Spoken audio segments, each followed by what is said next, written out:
ওগো, শুনছো? আজ কয়দিন হলো কাজে যাওনি। ঘরে যে টাকা আছে, আর একদিন বাজার করলেই তো শেষ হয়ে যাবে। তোমার কি তা মাথায় আছে? বলো, কি আর করব, দেশের যা অবস্থা, কোনো কাজেই তো পাচ্ছি না।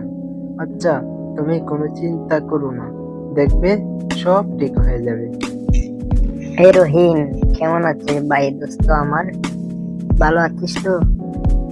আরে করিম যে, তো বন্ধু কি মনে করে আমাদের বাড়িতে আসলি? বন্ধু রহিম, তোর কাছে একটু দরকারে আসছি রে ভাই। তুই কি আমাকে একটু উপকার করবি? আরে কি হয়েছে বলবে তো, যদি করার মতো কিছু হয় তাহলে করব।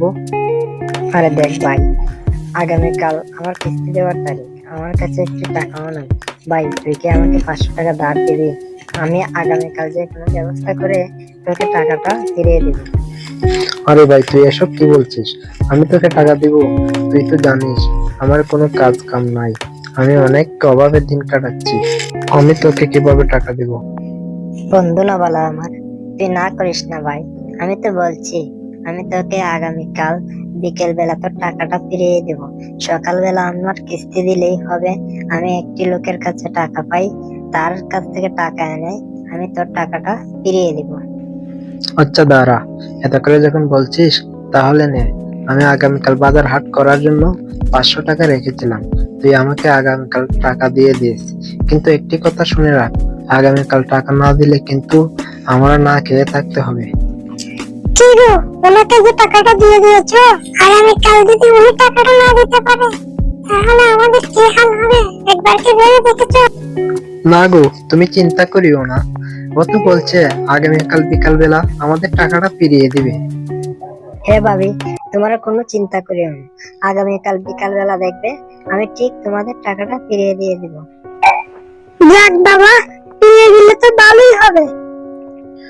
আচ্ছা, আমি এখন যাই, তোমরা কোনো চিন্তা করো না, দেখবে সময় মতো কি কি দিয়ে দিব। কি গো, তুমি না কইলে তোমার বন্ধু আজ টাকাটা দিয়ে দিবে? কই, এখনো তো আসলো না। হ্যাঁ, রহিম তো বললো আজই টাকাটা দিয়ে দিবে। কি ব্যাপার, এখনো তো আসলো না? কি জানি বাপু, আজকাল মানুষের উপকার করলে উপকারের দ্বারা লাগতেই পারে। কি জানি কি হয়। আচ্ছা, আমি তাদের বাড়ি থেকে আসি তো, গিয়ে দেখি টাকাটা আমি দিয়ে দেয়।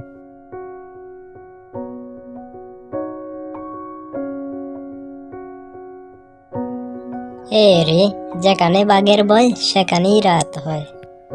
কিরে রহিম, কি ব্যাপার? এটাই কিরে ভাই উপকারী প্রতিদান? দে ভাই, তুই আমার টাকাটা ফিরিয়ে দে। আরে দোস্ত, তোর টাকাটা আমি ম্যানেজ করতে পারছি না ভাই। আগামীকাল তোর টাকাটা আমি দিয়ে দিব, কথা দিলাম। এই টাকা দিয়ে যদি বাজার হাট না করে নেই রে ভাই, তাহলে আজ আমরা না খেয়েই থাকতে হবে। আরে বললাম তো দিয়ে দিব, এত চিন্তা করিস কেন? বন্ধুরা, আপনারা দেখছেন কিভাবে আমার বন্ধু উপকারের প্রতিদান দিল? আপনাদের সাথেও কি এরকম ঘটনা হয়? এমন বন্ধু থাকার চেয়ে না থাকাই ভালো। প্রিয় বন্ধুরা, আপনাদের যদি এই ছোট্ট গল্পটি ভালো লেগে থাকে তাহলে আমার এই চ্যানেলটি সাবস্ক্রাইব করে পাশে থাকবেন।